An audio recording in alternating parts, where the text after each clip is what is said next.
नमस्कार मित्रांनो, मेडिको कट्ट्यामध्ये आपलं स्वागत आहे। मित्रांनो, सध्याला उन्हाचा पारा वाढताना आपल्याला पाहायला भेटत आहे आणि हा पारा वाढून 40 अंशाच्या पुढे जाताना दिसतो। अशात आपल्याला काही समस्यांना तोंड द्यावं लागतं। त्यापैकी एक म्हणजे हीट स्ट्रोक। नॉर्मली आपली बॉडी ही आपल्या शरीराचं तापमान कंट्रोल करत असते। म्हणजे जेव्हा आपल्या शरीराचं तापमान वाढेल तेव्हा आपले शरीर किंवा आपली बॉडी तेव्हा वाढलेलं तापमान हे कमी करतं। तर हे कसे करतं? तर जेव्हा आपल्या शरीराचं तापमान हे वाढतं तेव्हा आपल्या शरीरामध्ये घाम येतो आणि या घामाद्वारे आपल्या शरीरातील तापमान म्हणजे आपल्या शरीरातील हीट ही बाहेर निघते आणि आपलं शरीर हे थंड व्हायला लागतं। परंतु हीट स्ट्रोक मध्ये असं होत नाही।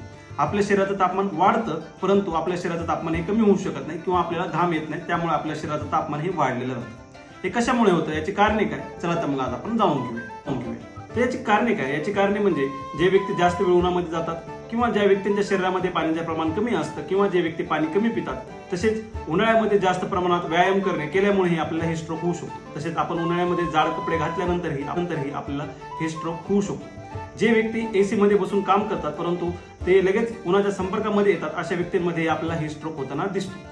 तर याची लक्षणे काय? तर याची लक्षणे म्हणजे बेशुद्ध होणे, चक्कर येणे, मळमळ होणे, उलटी होणे, तसेच आपल्याला गोंधळल्यासारखं वाटणे, आपली त्वचा लाल होणे किंवा कोरडी पडणे आणि आपल्याला भरपूर प्रमाणात थकवा येणे, हे याची लक्षणे आहेत। यावरील उपाययोजना काय? तर यावरील उपाययोजना म्हणजे आपण उन्हाळ्यामध्ये जास्त पाणी पिलं पाहिजे, तसेच आपण उन्हामध्ये जाणे टाळले पाहिजे।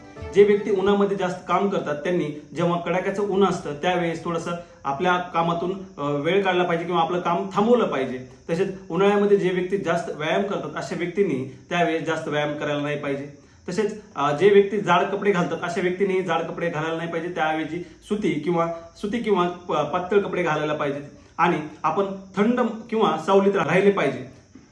मित्रांनो, माहिती आवडली असेल तर लाईक, शेअर आणि सबस्क्राईब करा। धन्यवाद।